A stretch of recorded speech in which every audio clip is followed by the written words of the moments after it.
Hello there guys, it's me Ems Bird. In this video, we're going to have a seminar here, training para sa caregiving. Yan po ang mga kasama ko.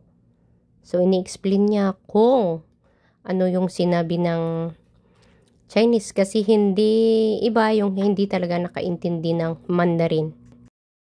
Kasi kayo parang jadi lebih gampang, simple gitu. 好，然后我们来吃哦。好， Cheers！ 干杯！干杯！好，可以喝了。 Here it goes. They're all Indonesians and I'm only one Filipina here. So, ayan, pagkatapos ng question na na-answeran, ipapas namin sa guro.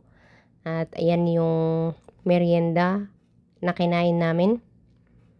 And then, salamat sa mga gift kasi meron kami natanggap. Magtatanong sila and then you answer the question. Kung masasagot mo, they will give you a gift. Ako, nakatanggap ako ng 3 plus 1 umbrella and then milk tea.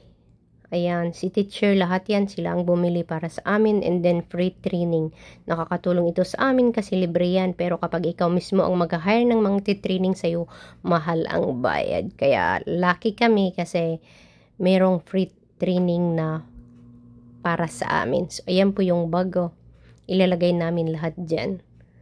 So, that's it. Ito ay dalawang branch ng school ng Happy Corner. Yung dalawang branch ng school, next sila, susunod na magti-training, kami lang ang nauna.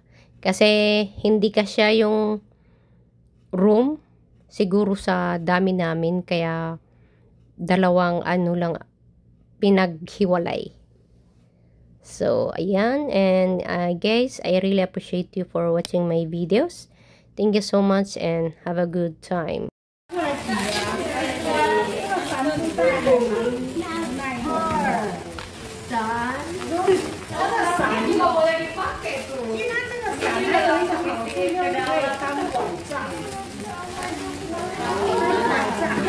Ini kayunya bisa buat kakek nenek.